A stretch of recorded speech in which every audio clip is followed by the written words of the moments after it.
I think podcasting also provides a really good example of how good content that is audience focused and value focused can lead to sales, even if you're not constantly making a sales pitch. Welcome to the Soundboard with Tofe podcast. To the industry leaders and forward-thinking companies, this is your resource to become a better podcaster. You'll be taken on a journey to learn tips and tricks around podcast strategy and curation. And here's your host, Tofe Evans. Hey guys, Tofe here from the Soundboard with Tofe podcast. This is your resource to become a better podcaster if you're a subject matter expert, a thought leader, a forward-thinking company. In this episode, I interview Scott Murray. He is a digital marketing consultant with 20 years of content creation and marketing experience, and he also has an extensive education in communication. He helps small businesses, marketing teams, and new marketers evolve from traditional to sparketing strategies that break the barriers between brand and consumers. I first came across Scott when he featured a post I did on LinkedIn, and he featured that in his podcast. And then I got really curious about what he did. And I believe we're in similar spaces. And with Scott, it was really interesting because he is big on how can we create and craft a message that attracts the right people as opposed to the traditional style of marketing that used to happen, 10, 20 years ago, that people may still do today.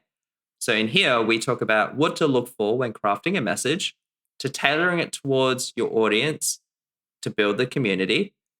We also talk about how podcasting has led him to other opportunities, and as well as why companies need to get more involved with podcasting as a competitive advantage. Now, what do we talk about in this episode? Well, we talk about what to look for when crafting a message so that we don't fall into traditional marketing and that we're tailoring it towards storytelling and hitting on emotion, and how do we build that community especially in the copywriting that we put out. We talk about how podcasting has led him to several opportunities, ones that you would never expect, and why companies need to get more involved with podcasting as a competitive advantage, because we can't always rely on SEO tactics and ranking here and there, but why podcasting is a way. If you're a company listening right now, this is something that could be really valuable for you if you haven't done so already. Before we go into the episode, I just want to say, please follow or subscribe if you haven't done so already. That's how you can support me. And enjoy the episode with Scott Murray. All right. So Scott, the first time I came across you was when you featured one of my posts in one of your episodes. And I believe it was about SEO and social disconnects. So I dissected what you were doing, and then it got me really curious about what you do in marketing, right? So I find that you have this interesting take on marketing, how marketers can bring their spark, and I think you call it sparketing. And it's about engagement, conversation, and inspiration from their audience. Tell me more about that. And I think I can bring kind of a unique take to it too, because when I started in marketing about 20 years ago, we were still in the early stages of what would soon become digital marketing. And I was still working in areas like print and had studied in areas for TV and radio, and didn't get into social media till a few years later, and social media marketing and digital marketing. And I've watched people try to figure this out over the years.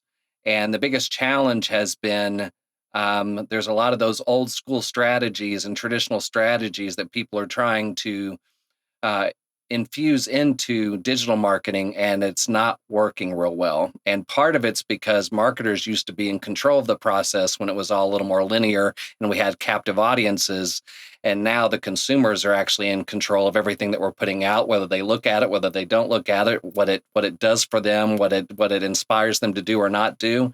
And that's what we really have to be conscious of. So I've kind of tried to tell marketers to quit thinking like marketers, because what ends up happening is when we leave our marketing jobs, we're consumers, and we end up sometimes engaging and ignoring any number of things that are counter to what we just created as marketers. So I focus on getting away from that traditional marketing mindset that is really focused on sales and promoting, or selling and promoting, and evolving into a digital marketing mindset where, yes, like you say, where you're sparking inspiration from people, conversation, and engagement from consumers, because you're finally reaching out and being a little more human, talking with them. You understand what they need, and your interest is their interest, and their interests come first.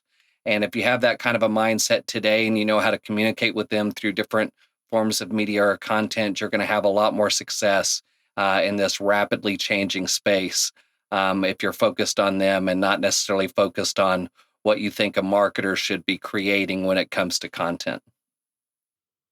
I love that. You said something that caught my attention, and it's about making it human.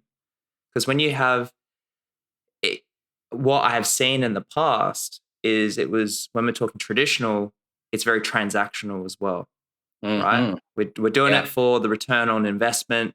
It's doing this so that what I'm trying to get more sales, whatever. Look, that comes as a byproduct. And I believe that making things human is about storytelling. I would love to know your take on that, because when you touched on it before, how when we're connecting with the audience and we want to inspire action, tell me your experience with how storytelling is an element with that. Well, there's a lot of places to go there. I mean, really, the big thing is that the internet's not brand new.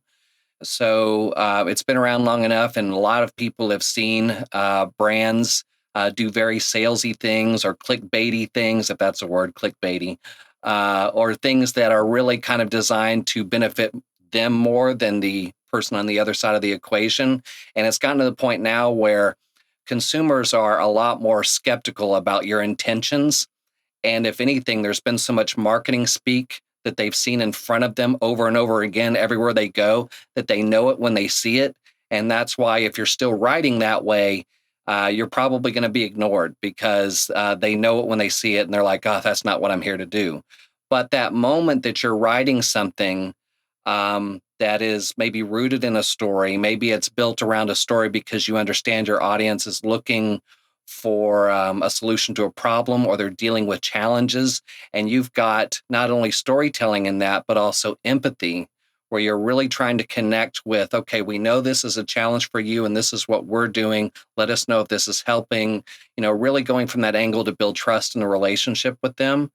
But then there's opportunities where content itself provides storytelling. I was working with a client just here recently that had a lot of really good videos that were helping promote testimonials. People had this experience, and they were talking about it. And their social media copy, they'd written some copy, but they felt it just wasn't human. And when I looked at the copy, it was very generic marketing speak. It was just taking a generic theme as to what this is about, and writing the copy that way.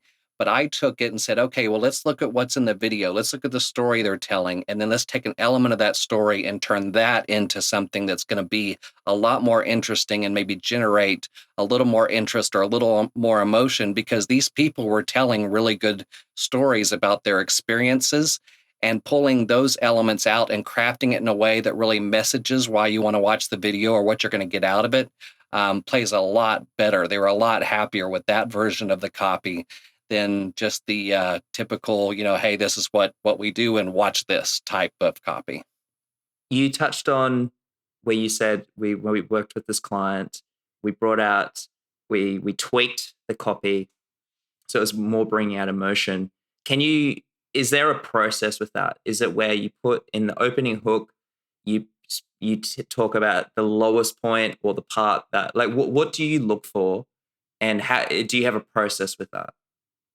Yeah, well, I mean, like any other consumer, I know marketing copy when I see it. And what's happening is, because as consumers, we see marketing copy everywhere, where it's written in a very, marketing type way. It says something that sounds very pitchy, or something that's meant to kind of be a sales pitch of sorts. It's just very basic. Like the copy in this case was just saying, you're going to get a lot out of this because we value these things. And it's probably stuff their competition is also saying in the exact same way because they've also seen marketing copy written this way for years. And you just kind of get in this subconscious mindset of, okay, well, as a marketer, I write it like this because this is marketing copy. So I went in and looked at and took basically the words of the people in the video and turned that into something. If you had somebody saying, I wanted this and I realized that I was going to get so much more out of it, and here's how it benefited me specifically in my personal case, that is a lot more powerful to be able to share as a means of giving people a sense as to what they're going to see in this video, especially considering, like I said, there's already that feeling that if I watch this video that this brand is putting out, it's probably a commercial. Well, at least this copy is now telling them, no, it's not necessarily a commercial. You're actually going to get a good testimonial from someone just like you that thought this, got this from us, and got more than he even expected out of it. And, there's a really good way to craft copy out of that. You're taking their words and then you're just turning it into a narrative that just tells you up front, hey, look, we're not trying to sell you anything. I mean, you are, but you're not upfront about it. And it's going to be a lot easier to have someone get convinced that they need this too when they hear one of their own telling the story. And you've already teed up exactly what you're going to get from a value standpoint in that content before they even decide whether they're going to watch the video. Yeah, I hear you. Obviously your space is digital marketing, and you've touched on this, and content marketing, we're talking about copywriting, all this. And even with your podcast, which is obviously how I came across, I think it's called Get the Message. Mm-hmm. Tell me more about that, because obviously you're here to help digital marketers, maybe ones that feel stagnant in what they're doing, they're not getting the results they want, and that help them, I guess, break away from those modern challenges. How has that process been for you? Yeah, well, in the very beginning, I started with an every other week podcast featuring interviews. And I wanted the interviews to be very focused. I wanted people to come in that can reinforce contemporary strategy.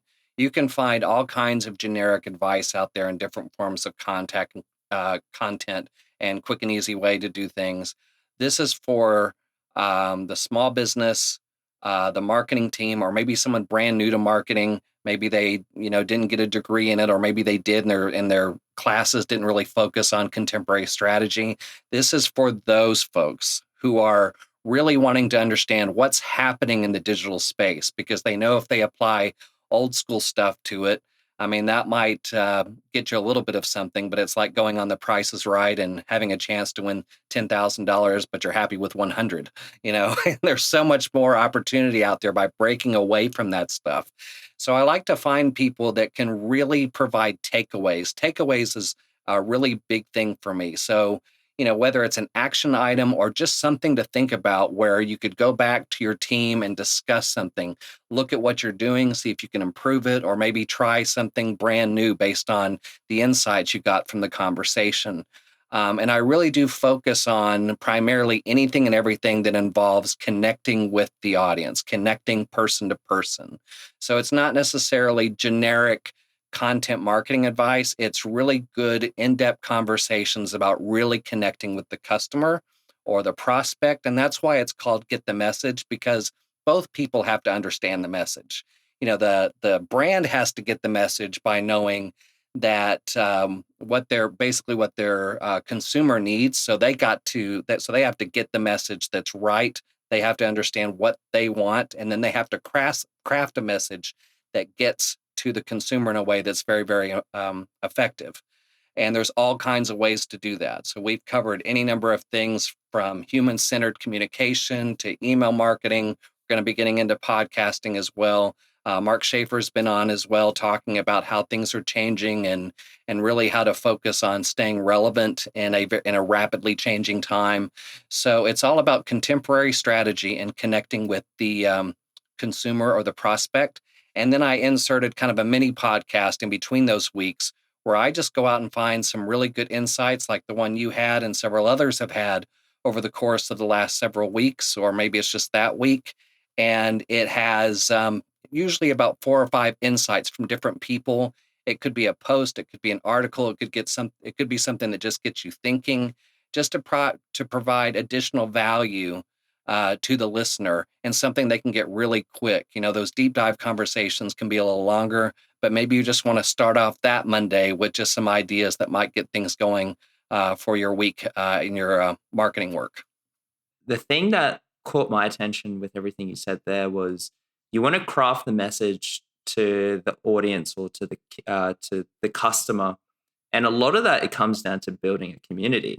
Yeah, in fact, I would say community is really going to be a marketing strategy. Well, it kind of already is. And it's going to be even a bigger strategy, I think, as time goes on. People they already want to connect with brands. They already want that interpersonal connection and communication, but they also want to belong to something. They also want to be part of something. And you'll see some brands do this. You take like Yeti, for example. You would say, well, that's just a cooler. Well, if you look at their marketing and their branding, you got people wearing T-shirts and hats that say Yeti on them because they've said, hey, if you buy this product, this is part of the community you're in. Harley Davidson could also be considered one of those. It's a motorcycle, but those people are really passionate about what it is to be a Harley driver. Or you have North Face is another brand. And I've seen other smaller companies do this with things like water bottles and coffee and things like that. So in a day and age where human connection really is becoming increasingly important in this space, that community aspect of your marketing strategy is big now, and it's going to be even bigger in the future.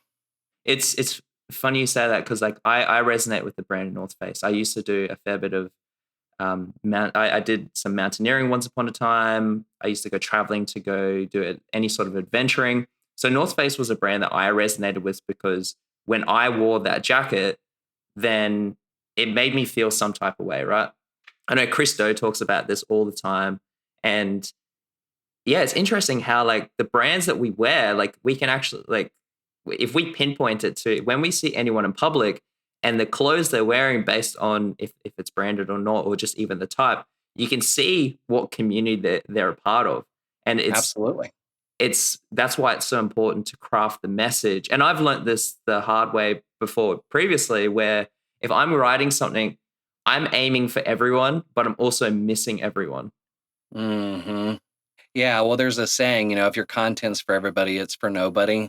And I had to focus on that too, because in my 20 years of experience, I've done a little bit of everything. I've had some success in all kinds of content creation. But when I decided to get into this as a consultant, it wasn't going to do me or anybody else any good to just say, hey, I know content marketing. That's like saying, I know World War II, and it's like, oh goodness, that's a lot of stuff. It's like I'm a historian on this, and you can cover all these different aspects of it, like other people. Or do I narrow it down into a specific area so that I can really, take what I do best and focus it on one key element of content marketing or digital marketing strategy? And so what I had to do was I had to step back and go, okay, what's the one constant that's been a key part of all the companies I've been able to help over the years? And when I look at it, it's being able to first start in the shoes of the brand and then get in the shoes of their target audience, understanding them, and then developing messaging, content, and communication that resonates with them and generates results. That's when I realized, okay, it's going to be that. It's going to be helping more companies do things that connect with people, having no idea even a few years ago just how important it was going to continuously be as we get further and further along in the digital space and head towards things like Web 3.0 and all these other things that the digital world is beginning to speed towards here in the coming years. So getting in on that stuff is good to do now. But I had to make sure that I I focused my area of expertise in one spot or one key place. And it took some time. It took some time because I did start off that way, just saying, hey, whatever you need, I can figure it out. And said, okay, that's not helping anybody. So I think I've gotten a little bit better in recent years, really focusing that way better than I was maybe 5 years ago. But yes, that's really, really key, especially in a crowded space like this. Yeah. The Web 3.0, interesting. I did an episode about this and I curated it into an article and a bunch of stuff because I see podcasts, and it's already happening right now, like how podcasts are turning into NFTs or it's being involved in Web 3.0. So I Mm-hmm. found that really interesting how what is the future of podcasting? It's going to be I think podcasting is already becoming a future thing, and people think I'm hearing a lot of argument that it's saturated. I disagree because the data says otherwise. Especially in Australia, the stats have gone up with how many people are consuming. So I do find that interesting. But I also want to touch on something that you were talking about before. You were talking about um, it's essentially it's about strengths. It's knowing like what we're good at, and you also talked about communications. And this comes down to something that I had seen on your website about your Gallup Strength Finder actually, and it caught my interest because Yes. I've done the test. If I tell you a quick story, um, I'm part of a men's group, so we do a lot of men's work, and it's about processing a lot of emotional trauma. But it's also the community, and it's a way that I can give back to because it's a nonprofit organization. And one of the weekends when we went away to do a training or to catch up on facilitation, one of the other facilitators goes, Toph, I know you would love this. I'm trying to get a lot of the guys to do this test. The guy, what I think his name is Donald Clifton. He's done this test where you can find out your top five and then you've got your subsidiary top five. So the secondary lot out of these 34. And the argument of stick to your top five and you'll be fine, right? And that can lead into collaboration. It's about hiring those people and the other ones. Like my top five, connectedness, adaptable, individualization, all these things. I'm like, this is perfect in podcast land because if connectedness is my top value, there's a connectedness of a link where I'm trying to find correlations between things, but I'm also looking here to connect with yourself and the other person that I'm speaking with. And my job here is to help facilitate conversation as well as help with production and that. Yours, I see, is strategic and communication. So you did touch on communications and it sparked, no pun intended, something for me Yeah. about marketing. How, let's talk strategy because touching on strategic.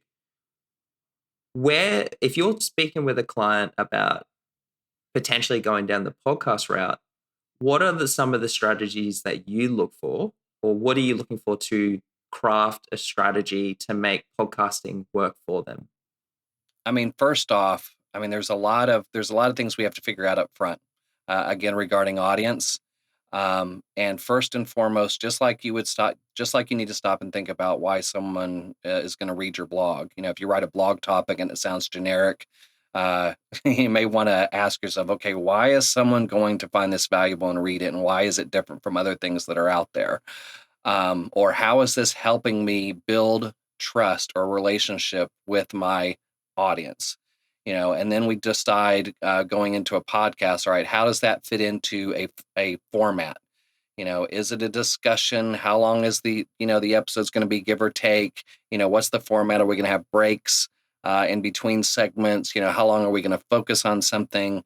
More importantly, how do we develop a show that sounds like a show?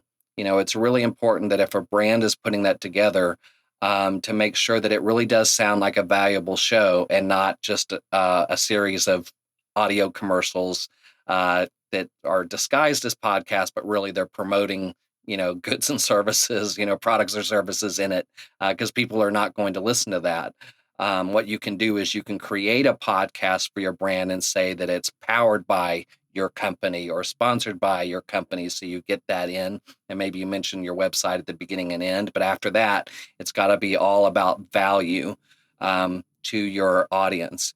And really, the thing that's getting kind of interesting now with podcasts becoming more and more popular is people's demands are going to be of a higher level.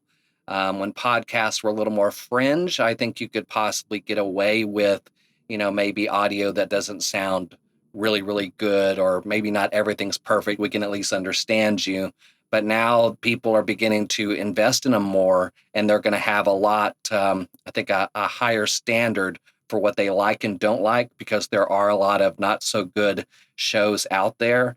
And really, I think to stand out, you're going to have to make it sound like a show, an experience. Just about anything anymore is going to have to be an experience, a good quality experience. And remember, it's associated with your brand anyway, so you should want it to be of high quality. The good news is 10 years ago, it might have been a lot harder to find ways to build out, an open, a close, and bumpers, and good quality audio, and simultaneously do video, things like that. It was probably a lot more of a challenge now, but there are so many good resources and podcast communities that can help you build a really good show and not have to break the bank or stress about what you're gonna do the show about, or how you're going to really do any aspect of the strategy.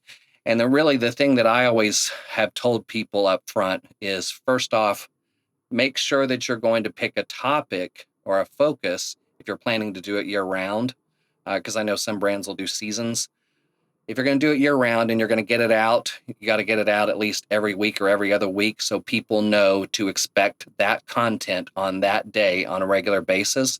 You also are going to have to make sure that whatever your topic is, that it's going to be able to generate topics that last that entire year. So if you're going to go every week for an entire year, you're going to have if you take a few breaks here and there, you're going to have at least 40 something topics a week, or each episode. If you're going to go every other week, then you might be a little more of a little bit easier for you to pull off.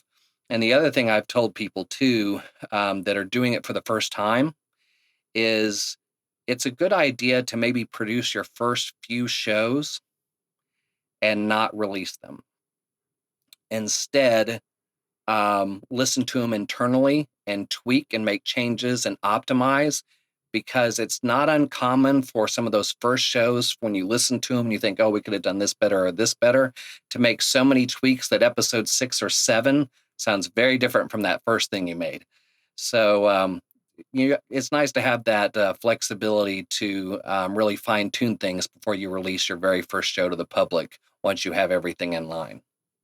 Yeah, it's so much about experimentation and having a feedback loop, and also leaving the ego at bay and going, Mhm. there is room for improvement, as opposed to thinking I'm a failure when it doesn't sound right. So that there is so much in itself, where I've learned that if I make this more about experimenting, like we're always constantly experimenting, we always constantly need to seek that feedback, because I know it sounds cliche, but how we meant to grow, but how we meant to Yeah. improve its quality, and Yeah, and by the way, I mean, to that point, if it, I don't want it to make it seem like it has to be perfect once you start rolling them out.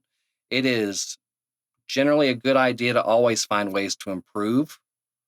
Um, if you find opportunities, and if you start building a community around your audience, they may tell you, "Hey, it'd be nice if you did a little more of this and a little less than this." And that doesn't mean what you've been doing has been bad. But I mean, there is definitely always good reasons to be thinking about what you could be doing better, even after you get the shows out there.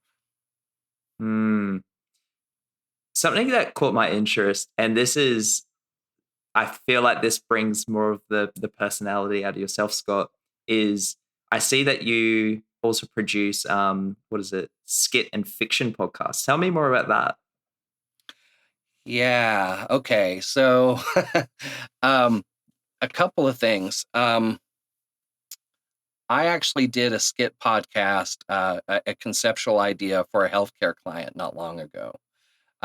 They had approached me and said, um, we need to get information out to the public about just how to take care of yourself. They were kind of a big company, kind of a healthcare entity that had all these other branches in it. So they had like, migraine centers, and they had heartburn centers, and they had back care centers, and they had orthopedics.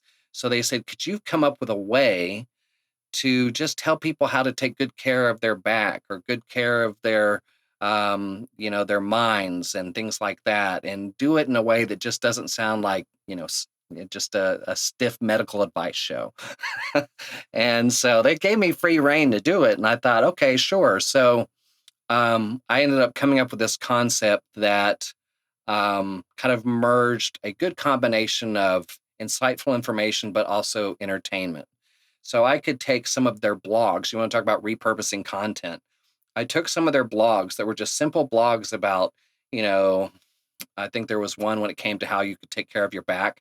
There was one about how to properly stuff your purse or your backpack to make sure that you were not only over putting too much weight on it, but then how you carried it so it wouldn't put pressure on your back. Now, if you think about that, if I just read that to you on a podcast, it would probably put you to sleep at best.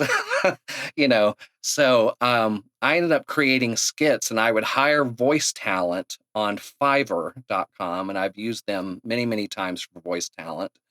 It allowed me to hire voice talent within a really good budget. And I produced audio skits. I had a parody of Car Talk, if you used to listen to Car Talk on NPR, but it was called Back Talk. And I did it with these two guys that laughed a lot, very much like the two guys on Car Talk would do. And people would call in with a back problem, and there'd be funny ways to discuss it. I did, I'm really going to date myself, did a Johnny Carson parody where he was Karnak. And the list would be things that would be helpful advice. I had a Bill and Ted parody where they were, instead of going back in time, it was more like an Inner Space thing, the movie Inner Space, where they go inside the body and find out what's happening, and they talk like Bill and Ted. And there were skits like that. And then there would be also an interview with a thought leader. So you would get some really insightful information, and you would get some entertaining content while learning the same way or along the way.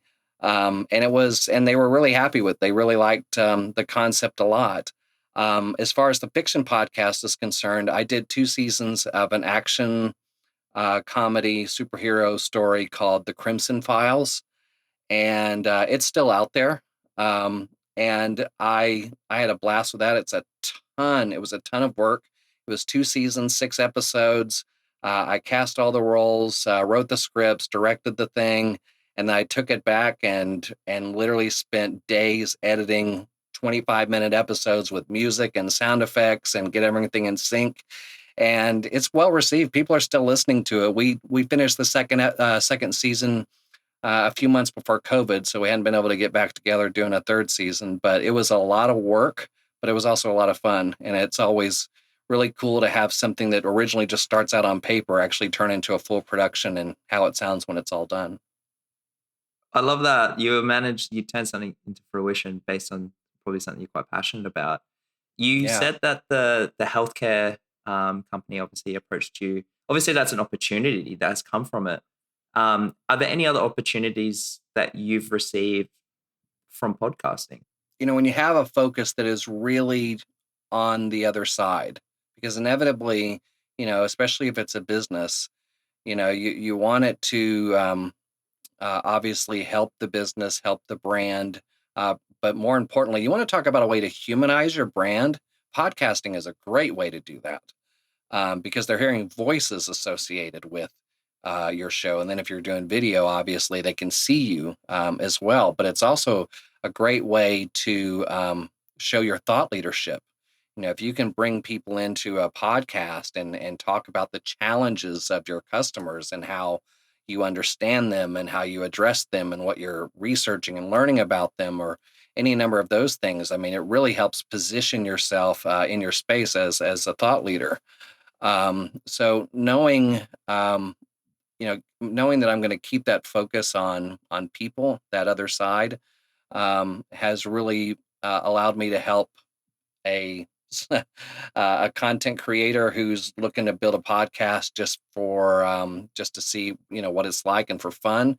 I've helped a real estate agent before who developed his own podcast. I've worked with on the individual side of things. I've worked with people who are life coaches who develop their own podcasts, and then, like I mentioned, there's businesses as well. And that can be anything for something creative like the healthcare company or an interview podcast. I have a pretty extensive experience in the interview front. So that helps a lot develop interviews that are insightful and stand out amongst other interview shows. So there's all kinds of opportunities there. And one of the best things about podcasts when it comes to business is really you're going to probably get in front of an audience you might not have otherwise reached when you're producing something like podcast. And depending on your space, nowadays it's a lot harder to spend time and resources, especially as a small business, trying to focus solely on SEO and ranking on pages as things get more and more crowded and everybody's using the same keywords. One of the things you can do now to really get an edge when something like that is so hard is look at your competition. Are they doing podcasts? If they're not doing podcasts and you start doing podcasts, then you're already changing the game. And if they come around and make one after you, well, you've already started the trend. And if you're already doing something great, then you've already got a leg up on your competition in an area that they overlooked. Oh man, you're preaching what I talk about. Like everything Yeah. from the thought leadership to companies bringing out podcasting. Like I I'm a big fan of Drive to Survive, the Netflix series about F1. And I was a big fan of F1 before that, but the more I actually delved into it, that Netflix effect of what Drive to Survive has done for F1, it's it's not only has it created more revenue for the brand, but it's brought in an entirely new social presence. Like the global fan base of F1 now has increased in America out of anywhere, increased in the US. Like I don't know the exact number, but the ticket But sales from noticeable. the it's noticeable. And what it's actually come from is they were able to show behind the scenes. They were able to show not so much on the cars, but on the people. So there is an emotional attachment for when a specific driver is going up the ranks, when they go through crashes, I guess the drama that can come from it. It's interesting. They've made it more of a people centric kind of sport. And what I'm trying to say is like if more brands are able to do that, they're able to show some sort of transparency. Think of how much of an audience is going to gravitate towards that because they're going to connect, if we use that word, connect with who they are, and that's going to increase their brand value. It's hard to quantify on what brand value would look like, but when you're able to show voice and video, like you said before, you can also show personality. You can hear the change in people's tones, especially when they're passionate about something. And when they're bringing out their thought leadership, especially on topics that they've got a high level expertise on, man, they become like that go-to person or the go-to, I guess, entity on that topic. And then that becomes so much more. And then obviously, if you can make it shareable, which is how you can get it out into more people and that, you're right. Like that's how other companies can start creating competition, start beating their competition because it's things are constantly evolving and SEO can only do so much, like you said, because it's already saturated in specific keywords. So how can we go out of it? And this is perfect because we can increase our voice by using our voice, like our brand's voice. Yeah. And the thing is, um, I remember, I remember pitching podcasting to my boss back in like 2012. Oh, right. It was during my first social media job.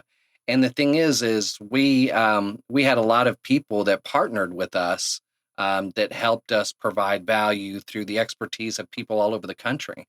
So we already had this resource of people that could come on a podcast. And not only does it provide insight, but it's like, yeah, and this really smart person is connected to us, that would have skyrocketed our credibility. And I like to use this example because, when you have those marketers that have actually achieved success years ago through traditional marketing, that was when it was more linear and it was more A to B kind of captive audience type thing. And they're thinking, okay, how can I generate interest that's going to lead to sales if I don't sell? So my boss in 2011 was asking the same type of question. And since I was responsible for social media back then, in fact, I launched all of their social media um, platforms and their presence. I wanted to go to social media marketing world, and I asked him if I could go and if they would send me to go. And I said it's really going to be valuable to us.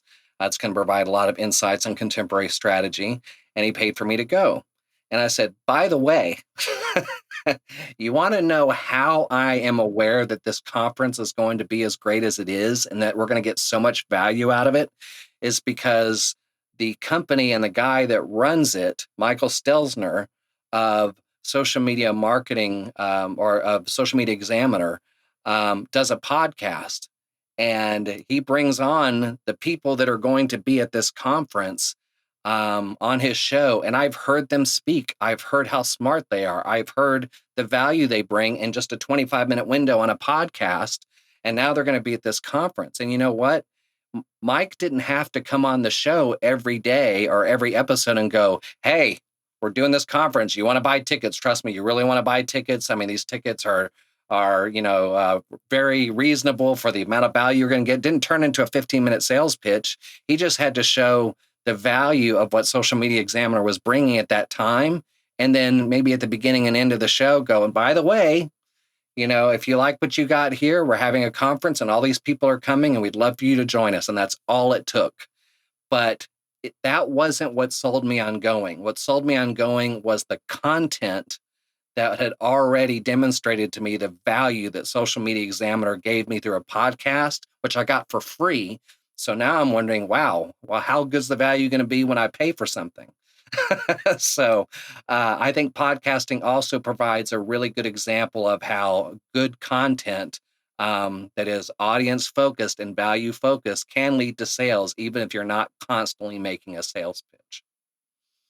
And I think the notion is understanding that, yeah, we're putting this stuff out for free because we have to deliver value first before we can give. Yeah. And it's creating trust. You spoke about that before. Like, how do we create trust with them? And social proof and credibility is something that I believe in is a gateway to get us there. Yeah. And then eventually you have people in your ecosystem as your community from your audience that it does become an easier sell later on. And it may take time. It may take time too, by the way. And you've got to be willing to, like you said, experiment and put forth the time and consistency. I mean, I had somebody on my show just recently, Lee Judge, who talked about a brand that he had hired or he chose a brand after looking at two or three others. And it was almost an easy decision because this brand had engaged him with valuable content for, I think he said, several months. And what's interesting about it is he said, when it came time to purchase, I had a decision to make. And I knew up front that this brand over here had given me so much value, but there was still a part of me that thought, do I want to prove that they got me?